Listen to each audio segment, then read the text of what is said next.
Hi guys, what's up? This is Monik and welcome to the 4 p.m. show. This is episode number 6.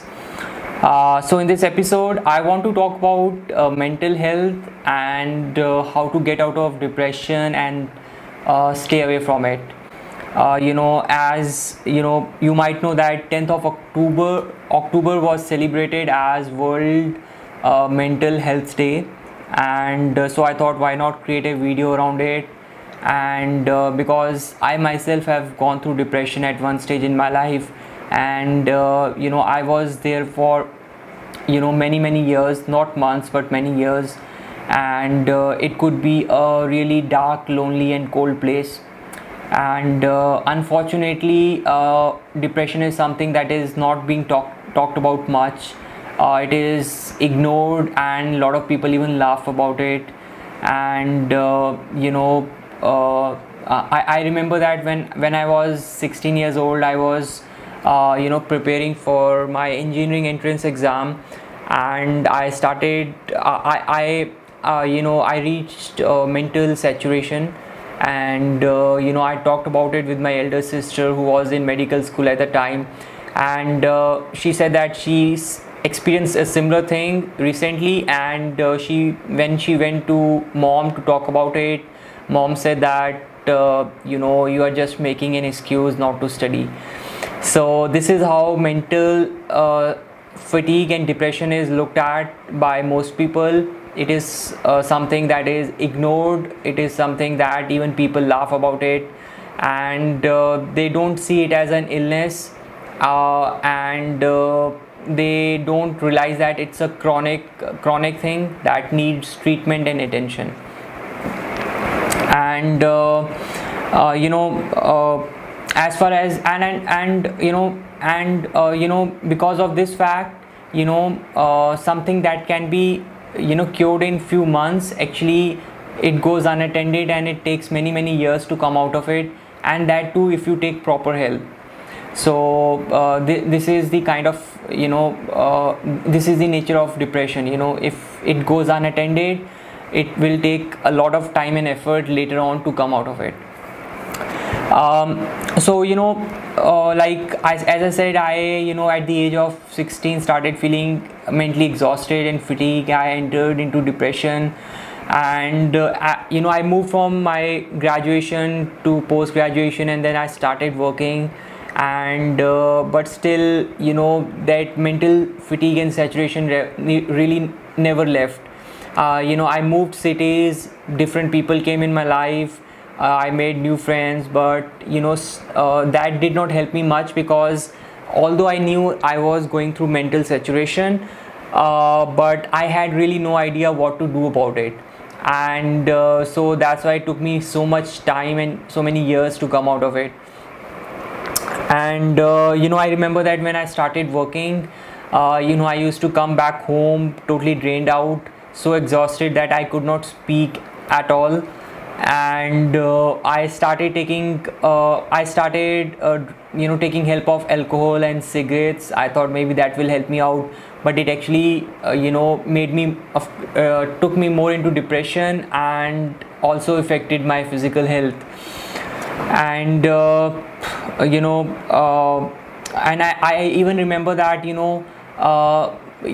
weekends, I used to get 2 days and off in a week off, but even weekends were not enough to recharge my batteries.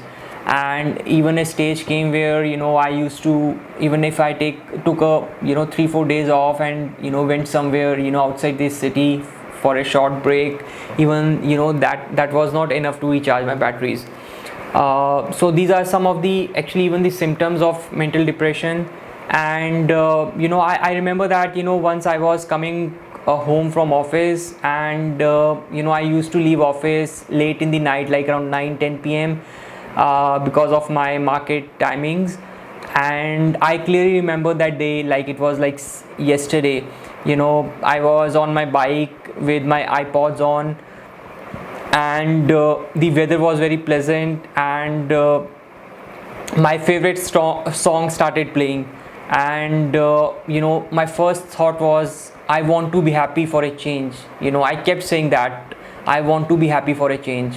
and probably that was the first time in my life that it occurred to me that I really want to be happy. That was the first time, and probably that also started my journey out of depression. um,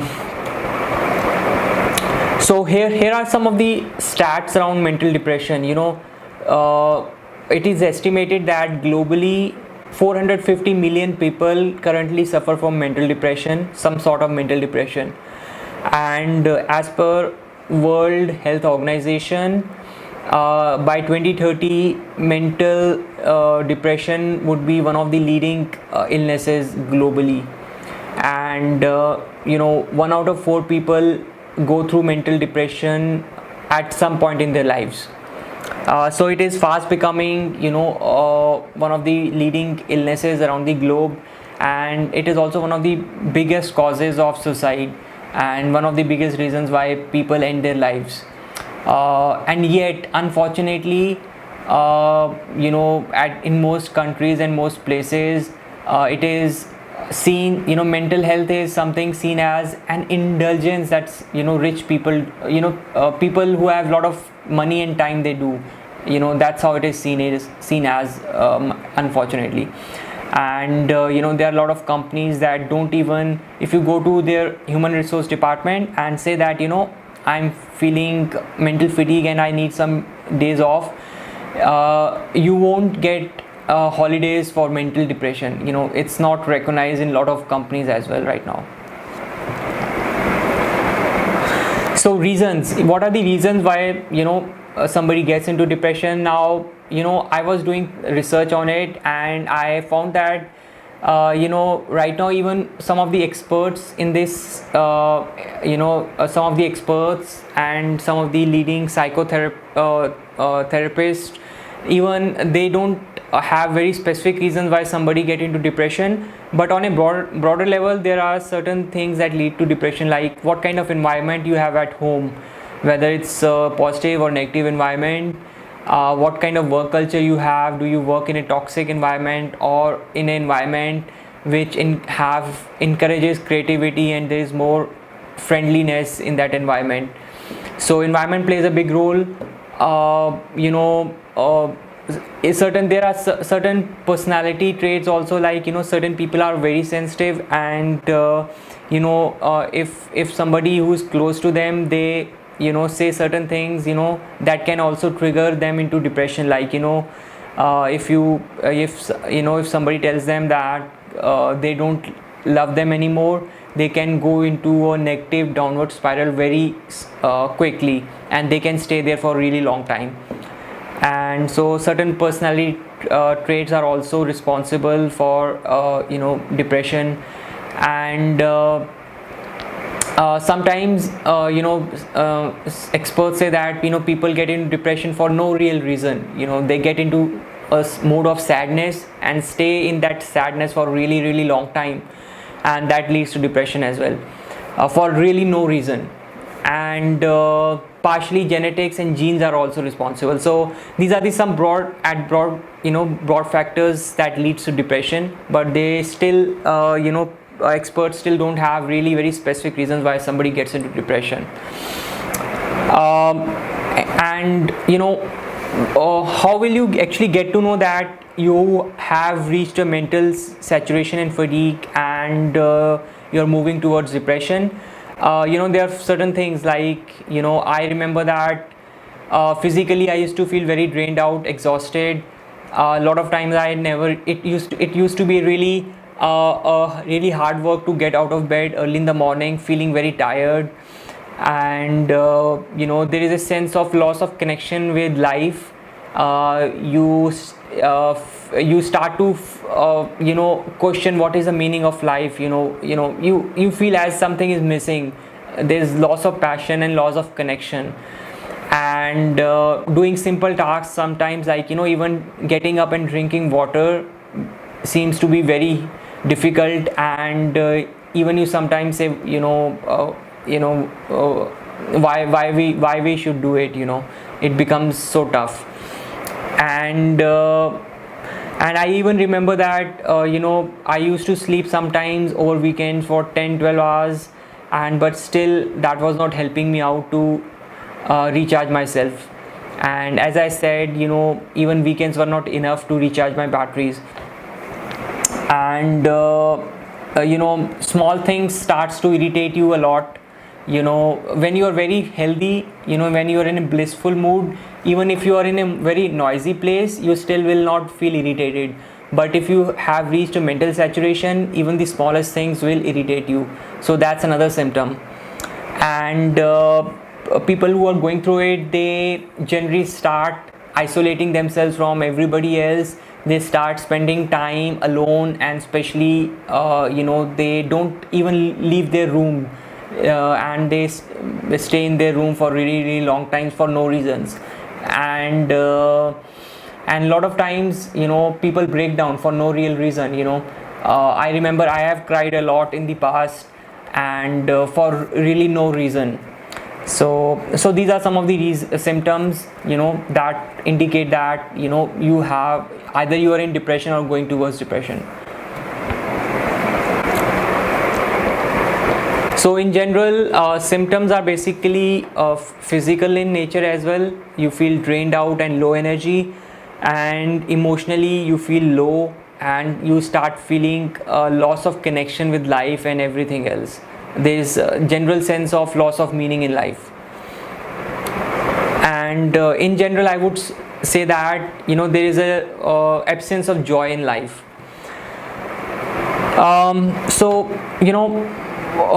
What are the things that can be done? Very simple and straightforward things that we can do to keep out of depression.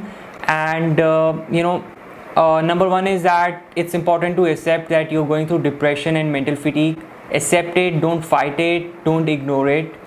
Right now there is a lot of negativity attached with saying that you are mentally depressed, but remember that it is an illness like any other illness, and it's very natural, and it's not your fault. There's nothing wrong with you, and so it's important to accept it and realize that you're going through this thing. That's number one. Number two is talking. Talk about it. Talking is a big therapy. It helps you to feel lighter. It helps you to take out your feelings and express it, and you feel much better. So and one of the biggest mistakes people do when they are going through depression is that they don't talk about it. So it's important to find somebody who's close to you and talk about it. Choose a safe environment to talk about it. And you can even join online forums if it helps. But in personal life, if there's somebody with whom you can talk about it, that's really great.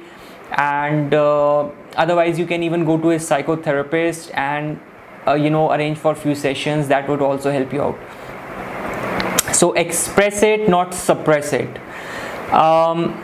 Thirdly, physical fitness and diet. That is so ultra important. It's important to do physical exercise on regular basis. Like for the last 5-6 years I've been to gym on regular basis, and what I've seen is that if I'm feeling stuck and if I go to gym, I'm able to get over that mental fatigue very easily. Just by even running 10 to 15 minutes, that really helps to clear the mind. So doing exercise on regular basis helps you to keep away from mental depression. And if you're facing depression, spending time in nature, walking, jogging, aerobics, yoga, all these kind of things are really really good. So do them. That helps to keep away depression as well. And diet is so important, because what you eat is what you feel. So it's important not to depend too much on sugar and chocolates. And it's a common practice when we are feeling low to eat chocolates and all that. I think I personally eat a lot of chocolates, but I think it's important to keep away from them. Maybe dark chocolates that doesn't have sugar, that's okay, I guess. And especially keep away from fast food. Keep away from fried food and things like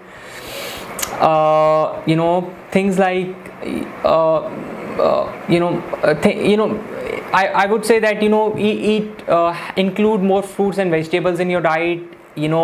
On regular basis, eat things. Like there's a saying that an apple a day keeps the doctor away, and it's a very true phrase because eating fruits and vegetables are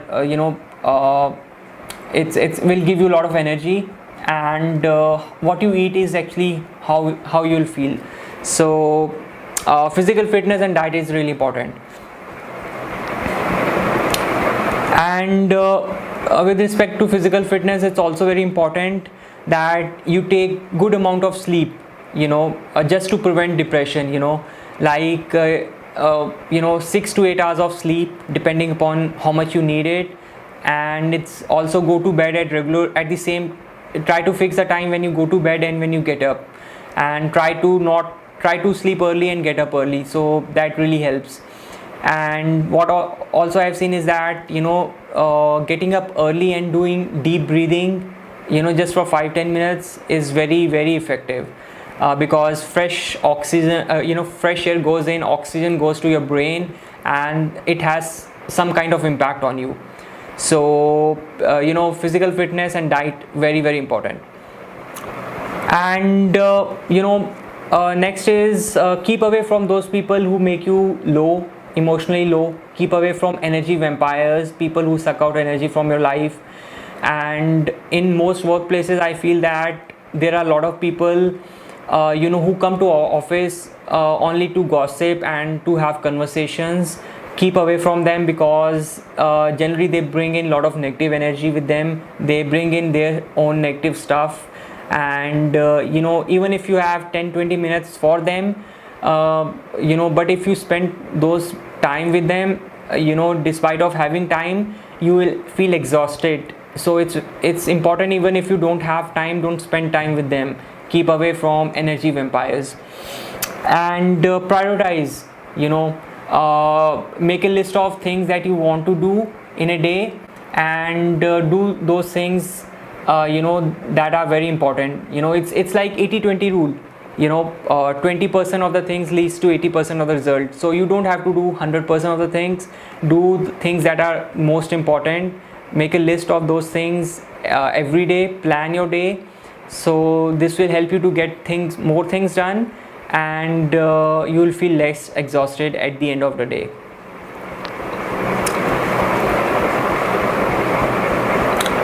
And next is take care of your emotional health. Give away, don't carry emotional baggages from the past. It's very easy to say this thing. I of course understand that, and I don't say it very lightly. It's something that I work on myself every day, but I know that my emotional baggages are way way less than it used to be few years back. So it's important to forgive yourself and forgive others what has happened. Remember that those were the experiences, and there is no reason to feel guilty and regretful about it. Those were the experiences you experienced, and that experience is over. Whether it was a good experience or bad experience, it doesn't matter, and it has got nothing to do with it. It was an experience, and it's time to forgive yourself for whatever happened and forgive others, and focus on the positive aspects of life. So leave your emotional baggages behind, and it will have a major impact on how you feel. Because a lot of people, even when they grow up, they get married, have kids, even then they are complaining about what kind of parents they had, for all the hurtful things that happened to them in a relationship, or something in their career did not work out. They carry those baggages, and it's real, and it's difficult, but it's also doable. So just remember that those are experiences, and those experiences don't define you. As soon as those experiences are over, they are not part of your life anymore.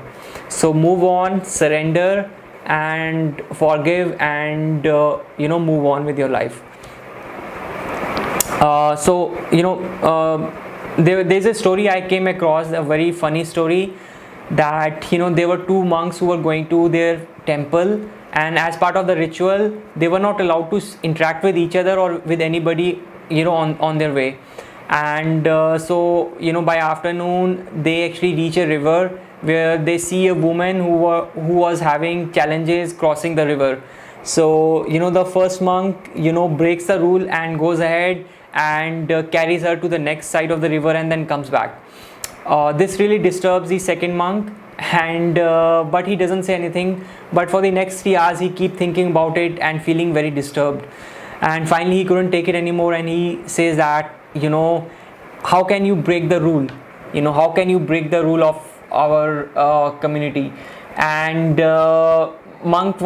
first monk says that what, I actually held that woman for 5 minutes, but you have been holding her for the last 3 hours. So I think that's a very sweet and funny story, but this is also depicts what actually we do on regular basis, on everyday basis. Something happens while commuting to office, or something happens during an interaction with a colleague. They say something, we start feeling bad, and we hold that bad feeling throughout the day. Even we sometimes hold those bad feeling, negative feelings throughout the week. So, and as I said, certain feelings we hold for almost for our lifetime. So it's very important to surrender and forgive and just move on, and it will have a major impact and will really decide if you come out of depression or not. So it's important to forgive and move on. And next is spirituality. Spirituality has really helped me a lot in this journey. During this time I came across a lot of teachings from this spirituality world. And during this time I started following Dr. Wayne Dyer, who had a major impact on me. He helped me to become more loving, and I was able to replace my bitterness and my anger with love. And I have a very strong feeling, love is one thing that cures every disease and everything. So even if you're depressed or anything else, it's usually lack of love in your life. So it's important to love yourself, it's important to forgive others. And depression is a very big sign that there is lack of love in your life. So start treating yourself with a lot of respect and love. Give love to others as well. And I also came across teachings of a book called A Course in Miracles. I think it's available, some of the teachings are available on YouTube, you can check it out. It's a very powerful teachings, and that also had a great impact on me. And as I said, meditation and deep breathing, which I continue to do even right now, has helped me to get out of depression. And lastly, me time, have a lot of me time. What I mean by that is that spend time doing things that make you happy. Spend time in your hobbies. If playing tennis makes you happy, go play tennis once in a while, over weekends or every second day or third day.